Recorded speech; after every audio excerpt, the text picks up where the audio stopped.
Why didn't you tell Derek everything that we know and about what we've decided?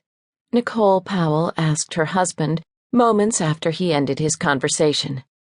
We'll explain it to him and Maleah together, Griff said.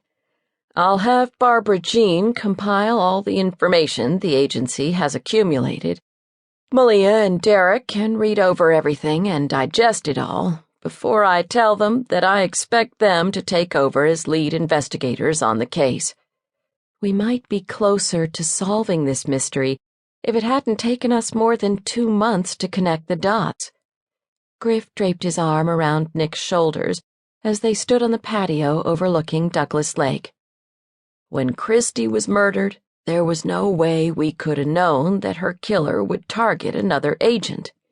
Until he killed Christie and then Shelley, their murders identical in almost every way, we couldn't have known he had a specific M.O.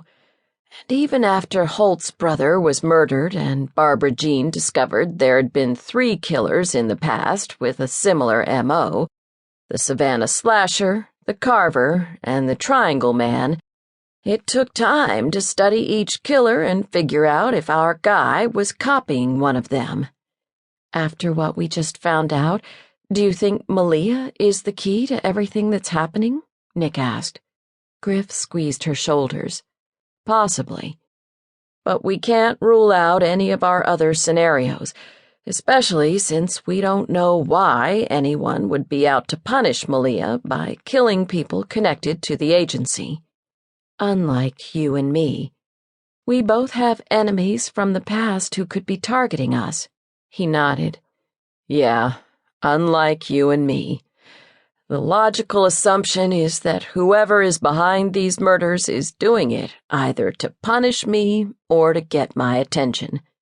But it's possible that the rumors floating around Europe about Malcolm York being alive have nothing whatsoever to do with these murders. You can't assume you're the target simply because someone, thousands of miles away, may be pretending to be the man who kidnapped you 20 years ago.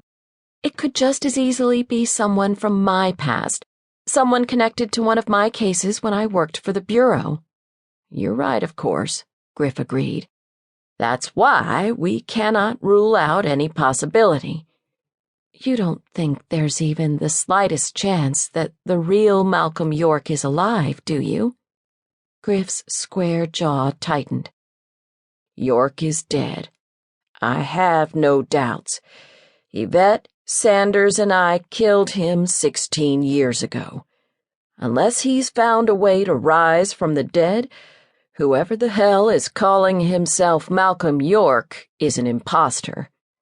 This man is in Europe somewhere, not here in the U.S. To date, all the murders related to the Powell Agency have occurred here in America. We have no evidence to indicate a connection between him and these murders. Yes, I know. And the only apparent connection between the agency and the murders is Maleah.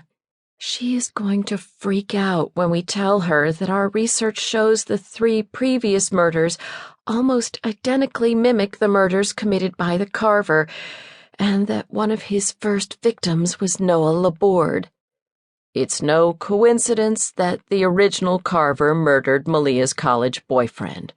What it means, we can't be sure, not at this point, but sooner or later... Maleah has become my best friend. Nick rested her head on Griff's shoulder.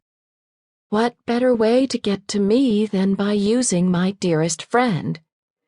And what better way to send me a warning than to use my wife and her best friend to send that message? Maleah will want to follow through and see this out to the end. You know she will. She'll feel that it's personal because the original Carver killed Noah Laborde. Yes, I know she will. I also know that we need Derek's expertise. We need a professional profile of our killer. And Derek has a keen 6th sense about these things. I can't give him and Maleah the choice of not working together, despite their personal animosity, Griff said. I'm putting the entire staff, office employees and agents in the field on high alert. This case takes precedence over every other case. Until we find and stop this killer, no one connected to the Powell Agency is safe." Nick turned into Griff's arms. He cocooned her within his embrace. She might have doubts about why this was happening and who was responsible, but Griff didn't. Not really. She knew her husband. No matter what she said to him or how many scenarios she presented to him, he laid the blame squarely on his own shoulders. He truly believed that innocent people were now paying for his past sins.